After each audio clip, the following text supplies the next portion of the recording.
Eu acho que o Marcão não falou aqui, mas acho que ele está implorando por um break também, não sei não, viu?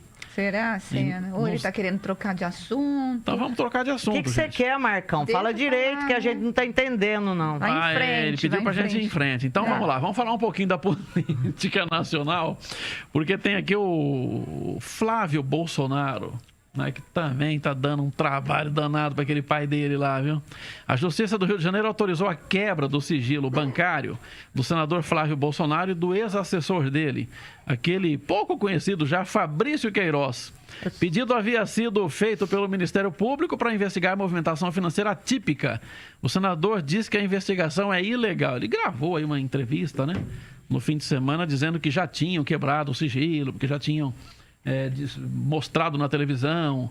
Mas uma coisa é a quebra do sigilo oficial. Outra coisa é o vazamento de dados tabulados lá que alguém, de alguma maneira, capturou. Vamos dar uma olhadinha na reportagem e a gente comenta na sequência. A determinação foi dada pelo Tribunal de Justiça do Rio de Janeiro. Foram quebrados os sigilos do senador Flávio Bolsonaro, do PSL, da esposa dele, Fernanda, e da empresa de ambos, a Bolsotini Chocolates e Café. Também foram atingidos pela decisão o ex-assessor de Flávio, Fabrício Queiroz, e as duas filhas dele, além de 88 ex-funcionários do gabinete na Assembleia Legislativa do Rio. O pedido foi feito pelo Ministério Público, que investiga uma movimentação atípica no valor de R$1.200.000 na conta de Queiroz. Um relatório do COAF, Conselho de Controle de Atividades Financeiras, mostrou que em um único mês foram feitos 48 depósitos na conta de Flávio Bolsonaro, todos no valor de R$2.000.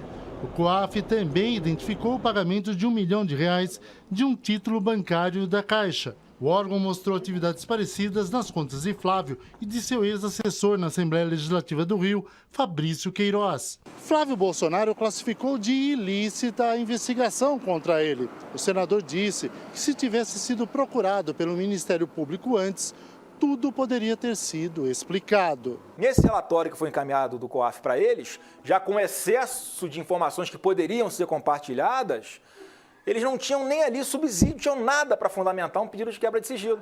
Então agora eles tentam esquentar essa prova, essas informações ilícitas, para tentar dar um verniz de legalidade. Se o Ministério Público tivesse me chamado, Flávio, vem cá, o que é isso aqui, isso aqui, isso aqui? Eu ia falar, olha só, tá simples explicar, isso aqui não tem nada de atípico, tá aqui, olha aqui o contrato, tá aqui a tua comprovação de tudo.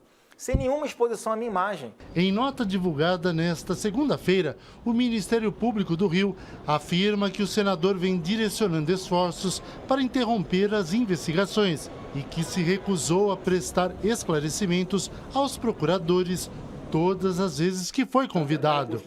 Flávio Bolsonaro disse que, diante das ilegalidades que considera haver nas investigações, ele tem certeza de que tudo será arquivado no futuro.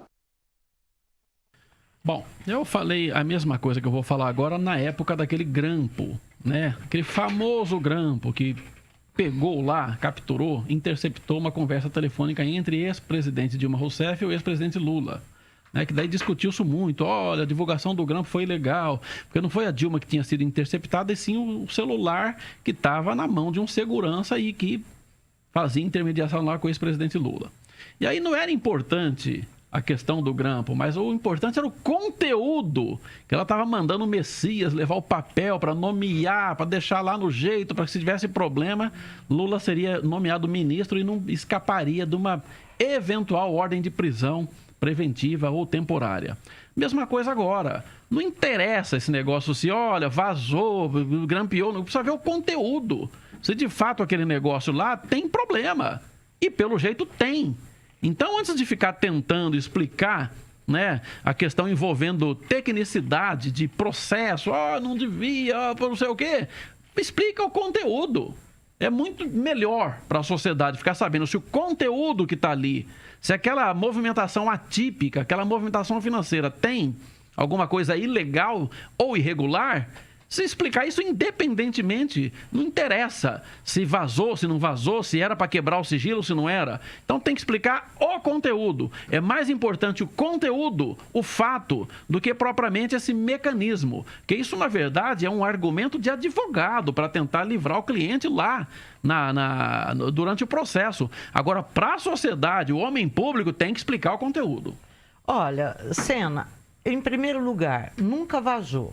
O Flávio Bolsonaro está mentindo, não vazou extrato nenhum dele, em nenhum veículo. Eu acompanho o noticiário o dia inteiro e digo para você, não vazou. Eu vi isso, vários jornais e revistas falando que não houve esse vazamento do qual ele acusa o Ministério Público. Posso te confirmar que eu não vi também em nenhum lugar acompanhando como eu acompanho as notícias. Então, esse é um ponto. O segundo ponto, eu concordo com você, ele tem que explicar o que ele não explicou até agora. Não adianta vir atacar o Ministério Público como se houvesse uma perseguição para cima dele. O Lula já disse isso, o Eduardo Cunha disse isso, o Temer disse isso. Isso é desculpa de malandro.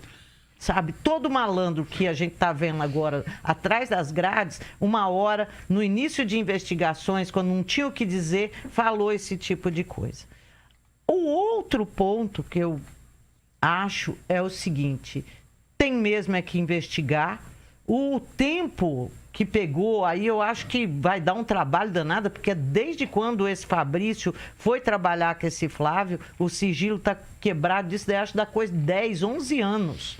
Essa quebra de sigilo, né? Vai dar um trabalho danado, mas a única coisa que eu sinto muito é que essa prática que está sendo levada a cabo em relação ao filho do Bolsonaro, e eu espero que todos os outros que tiveram movimentação atípica também passem por esse pente fino, porque lá na Assembleia do Rio é uma coisa de doido o tanto de gente que tem nego do PT que movimentou 20 milhões. Então, eu quero que todos passem. E eu fico triste porque eu queria que isso fosse uma norma do Ministério Público. Porque aqui em Campinas, já pensou se fizesse uma devassa dessa aqui em Campinas, gente? Vocês já pensaram? Se o COAF, se o Ministério Público pedisse para o COAF dar uma olhada nos nossos vereadores aqui, não sou eu que disse, mas é o Tenente Santini que disse, e ninguém veio aqui desmentir ou pedir para o Santini provar, que aqui os vereadores ficam com... Tem vereador que fica com metade do salário dos bate-pau deles, dos cabos eleitorais deles, os tais assessores comissionados. Eu queria que isso fosse uma prática, isso tem que acabar. Por que isso está rolando só lá na Assembleia do Rio?